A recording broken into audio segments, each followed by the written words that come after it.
No? Na kapagka ako namatay, 'pag may nangyari sa akin, patayin si Bongbong Marcos. Patayin mo si Lisa Marcos at si Martin Romualdez. Ibig sabihin ng 'pag may inutusan, meron ng pag-uusap, may balak na, may pinaplantsa na, 'di ba?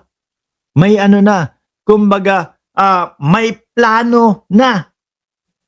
Ano hintayin mo? Napatayin? 'Di ba? Hindi. Meron ng gano'n talaga. Eh, paano kung, yung papatay, kunyari nadula si Sara Duterte, Vice-Presidente sa banyo, nauntog, oh, wag naman sana ho, ayoko, hindi ho ako nag-aano ng gano'n na sana mamatay na. Hindi ho tayo kagaya ng mga DDS, 'no? Oh, kunyari nadulas, nauntog, nabagok ang Vice-Presidente. Ngayon ho, inisip nung inutusan niya o yung kinausap niya na, naku, pinatira 'to nila Bongbong Marcos. Hinagilap yung tao na yon. O paano na yon? Eh di papatay, 'di ba?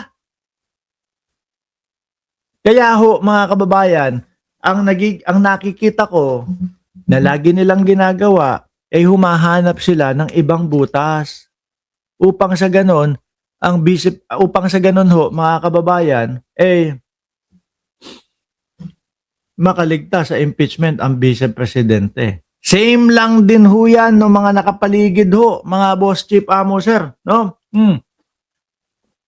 Same lang din po yan nung mga senador. Na ano? Yung mga senador na kung maalala nyo, di ba? Meron daw pong regodon o meron daw pong kudeta sa loob ng Senado. Same lang din po yan. Ang nakikita ko, totoo yung sinasabi nila na kaya daw po merong gano'n na kudeta para mailigtas si Chis Escudero, mailigtas si Joel Villanueva, mailigtas si Jinggoy Estrada. O pag natanggal, kasi nagsimula naman, di ba? Nung nagkapalitan na ng Senate President, nawala na si Chis, tinanggal na si Chis, pumalit si Tito Soto. Nung iniupo si Senate pro tempore, Panfilo Lacson, doon na nagsimula talaga yung malawakang investigasyon. Yung buo hindi kagaya nung kay Marcoleta. Yung kay Marcoleta parang how-show lang ho, no? Kung sino trip nila na imbestigahan at kung hanggang anong petsa lang ang gusto nilang imbestigahan, hanggang doon lang yung kay Marcoleta. Halata naman eh. Ngayon, kailangan tanggalin natin itong si Tito Soto para matigil na itong mga pinapakasuhan tayo. Pag tinanggal si Soto, may bagong Senate pro tempore, may bagong Senate Blue Ribbon Committee, etc. Di ba? Ito talagang merong mga may mga papeles at mga dokumento kay Chis Escudero. Di ba?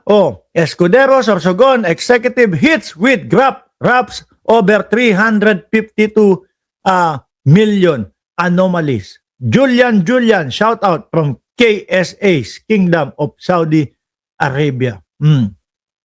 Di ba? Alam nyo, lahat sila, tingnan ninyo, mga kababayan.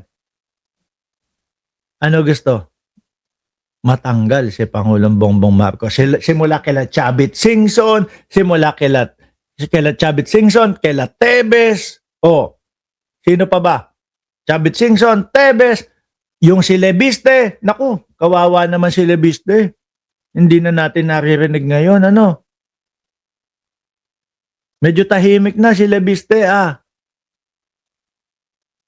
Hindi, umalingasaw ho kasi. Yung inaano niya, Cabral Files. No, yung pala talagang gusto niya lang mabaling ang atensyon ng mamamayang Pilipino doon sa Cabral Files kasi alam niya o ramdam niya na Marcos na ang presidente at hindi papalagpasin yung kanyang solar. Diba? Kaya ganyan. Sabi ni Janelle Van der Hearst, sorry naman, shout out sa iyo. No, kanina ko pa nababasa yung mga message mo. Nadadala ako ng mga talakayan at topic natin eh. O, yung mga yan, sila Kiko Barsaga, sila Defensor, o, yung quarry ni Defensor. Kaya naman ho mga nag-iingay mga kababayan at pilit pabagsakin, pababain si Pangulong Bongbong Marcos dahil naniniwala ang mga yan na pagka natanggal ang ating Pangulo, mapapalitan ng Vice Presidente at lahat sila absuelto na. Pati si Harry Roque. Bakla pa din ba ho? Ay, sorry. Nagtatago pa din ho ba yun hanggang ngayon? Oh. Di ba? Lahat ho yan. Kaya iisa ang naratibo. Alisin, tanggalin, paalisin. No? Si Pangulong Bongbong Marcos. Sorry sila. Bistado alam ng taong bayan kung ano yung mga kilusan at galawan nila. Sorry sila. Mga bossing. Dahil alam ng mamamayang Pilipino kung sino talaga ang pinuno at nangunguna dito sa pagpapaimbestiga sa mga salot ho. Mga bossing. Di ba? Sabi ni John Capacete, nag-back to you si Lebiste sa kadaldalan niya. Di niya inaasahan na mahahalungkat ang kalokohan niya. Ang tingin ko po dyan, sir, ramdam niya na yan eh. No? Kasi nga, ano po ang sabi ng Department of Energy? Na matagal na nilang pinapadalhan ho ng notice itong si Lebiste. Ngayon, medyo talagang nandoon na siya sa sitwasyon na, nako, mayayari na ako. Uy, Cabral Files! Si Yusek Cabral, ganito. Ay, sige, doon ako pumunta. Focus ako, kunin ko kunyari yung files.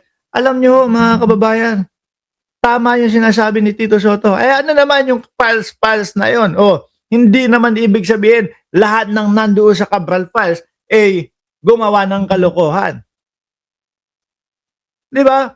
Kumbaga, wala na lang ho. Pinapalaki lang na, eto na yung Cabral Files. Biruin mo, ang sinasabi ng bata, kumbaga kailangan pa niyang mamatay para lumabas yung Cabral Files na iyon. Lagi sinasabi, natatakot po sila kapag inilabas ko yung Cabral Files. Putik na yan. Wala yung nilalabas. Di ba? Ngayon ho, mabuti na lang ho, mga kababayan, si Cynthia Villar,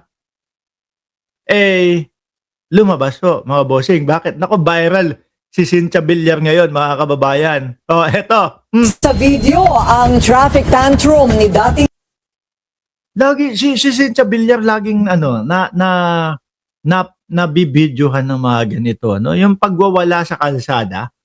Viral ho ngayon, mga kababayan. Si dating Senadora Cynthia Villar, no? Nagtatantrum nga.